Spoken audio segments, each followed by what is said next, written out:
हाय दोस्तों। हमारे देश में एजुकेशन जो है एक बहुत ही सीरियस मुद्दा है, जिसको कुछ लोगों ने बिजनेस बना दिया है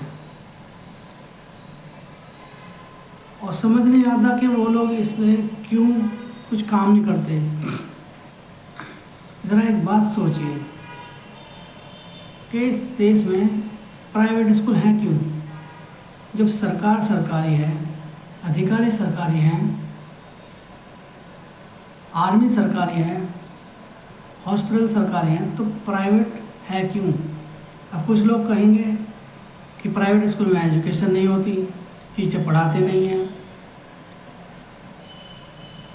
देखिए, अगर एक सरकारी स्कूल में एक IAS का अधिकारी का बच्चा पढ़ेगा तो उस स्कूल में पढ़ाई क्यों नहीं होगी। सरकारी स्कूल में एक सरकारी अफसर का बच्चा पढ़ेगा तो उस स्कूल में पढ़ाई क्यों नहीं होगी। किसी सरकारी स्कूल में एक सांसद का बच्चा पढ़ेगा तो उस स्कूल में पढ़ाई क्यों नहीं होगी। और ये एक बड़ा मुद्दा है कि देश में प्राइवेट स्कूल है ही क्यों। साफ साफ सबको पता है कि ये एक बहुत बड़ा बिजनेस है, बहुत बड़ा एजुकेशन स्कैम है, फिर भी कोई इसके खिलाफ नहीं बोलता। तो सरकार को एक रूल बनाना चाहिए, सरकार को या कोई बड़ी संस्था या कोई जो सरकार के कोई सामने बात रख सके कि भाई सरकारी स्कूल में ही बच्चे पढ़ेगा। और एक रूल बना देना चाहिए कि अगर आपको मंत्री बनना है तो आपका बच्चा सरकारी स्कूल में जाए, वहाँ से आप कागज़ लेकर आएँ तो ही आप मंत्री का इलेक्शन लड़ पाएंगे। और कोई सरकारी नौकरी चाहता है तो वो पहले अपने बच्चों को सरकारी स्कूल में पढ़ाए, उसके बाद वहाँ से वो कागज़ ले, तब जाके सरकारी नौकरी की तैयारी करें।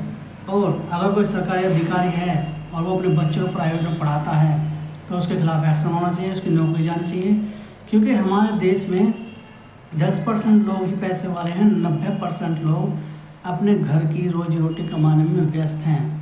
16-16 घंटे पढ़ाई कर रहे, 16-16 घंटे काम करते हैं, जब जाके उनके घर में ज़रूरत की चीज़ें आ पाती हैं। तो हमें 10% लोगों को ना देखकर 90% लोगों को देखना चाहिए, क्योंकि 10% लोग तो जब भी कोई समस्या होगी देश से बाहर भाग जाएंगे, पर 90% नहीं भाग पाएंगे।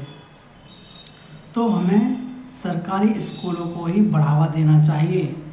और अगर फिर भी कुछ पैसे वाले मेरी बात से सहमत नहीं होते हैं तो भैया आपके पास तो बहुत पैसा है, आप जाके विदेशों में बैठ सकते हैं, विदेशों में आपका इंतज़ार है, वेलकम है।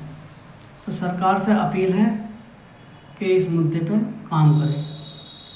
बहुत बहुत धन्यवाद।